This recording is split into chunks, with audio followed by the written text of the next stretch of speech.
Whether you're a fan or not, Bjarke Ingels seems to be omnipresent on social media. Architectural press and blogs are in love with this guy. Now, it may appear that press loves Bjarke Ingels because of his loud rhetoric and his underlying messages about climate change and social responsibility. But it really becomes a question of like identifying what are the relevant parameters in this case that involves both qualitative and quantitative analysis. But I think these are only scratching the surface, and there are much deeper underlying principles that Bjarke uses for self-promotion. So Bjarke won early traction through his blocky residential schemes like VM housing and mountain dwellings. He then won numerous competitions which made him famous. But in order to understand how Bjarke became so omnipresent on social media, it's important to look at his career beginnings. And there seems to be quite a lot of influence from Rem Koolhaas, who Bjarke has worked at the beginning of his career. Now, Rem Koolhaas himself has worked as a journalist before becoming an architect. And in the beginning, he became famous through his theory and intellectual work, before actually becoming famous for the architecture that he did. And he used this popularity to self-promote in the written media and later online when blogs have become popular with the rise of internet. On top of his media presence, Rem's architectural work is highly unusual. It screams striking,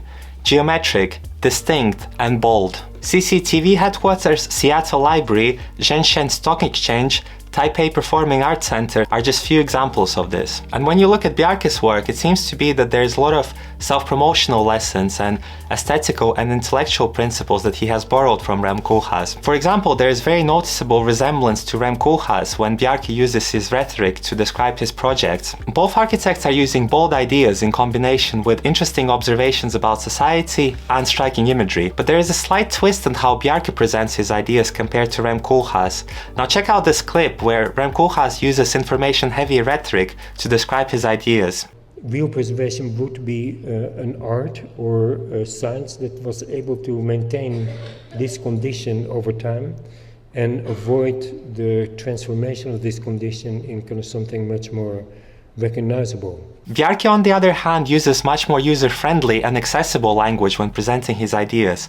Check out this clip, for example, where Bjarke presents Toyota master plan in under 20 seconds. And pedestrians, one for mixed personal mobility, that's more like a promenade, and finally a park only for pedestrians.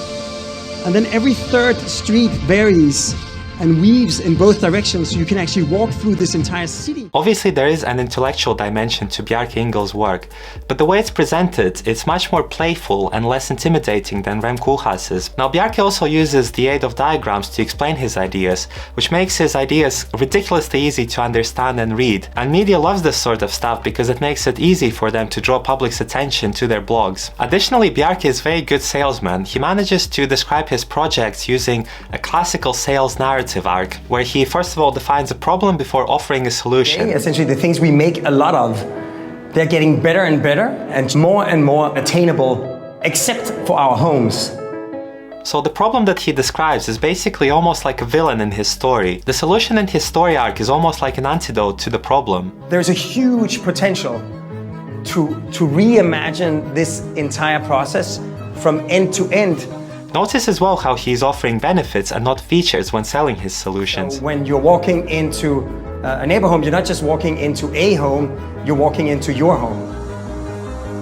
By reimagining the way we build our homes and the way we build our cities, we can make healthy living the standard, not just for the individual residents, but also for the communities and eventually for the entire planet. So what Bjarke is offering here is not simply housing, it's an affordable opportunity to be able to live in a healthy and vibrant communities. Lastly, there is a certain image that Bjarke manages to portray, which leaves a certain mark in viewers' eyes. So his brand has this kind of Roblox/Lego aesthetic, which screams creativity, fun, youthfulness, modularity. All those things kind of leave a certain image in viewers' mind. He also manages to use a very specific types of diagrams, which are very simple, but he uses movement to illustrate the points. So he breaks down the concept through a very simple gestures that makes it easy to understand what his project is all about. I think the genius of Bjarke is that he managed to realize that in today's modern world, which is filled with social media pollution and noise, the way to stand out is to be able to simply break down the ideas. And this is the way he stands out from other architects who often use a very complicated language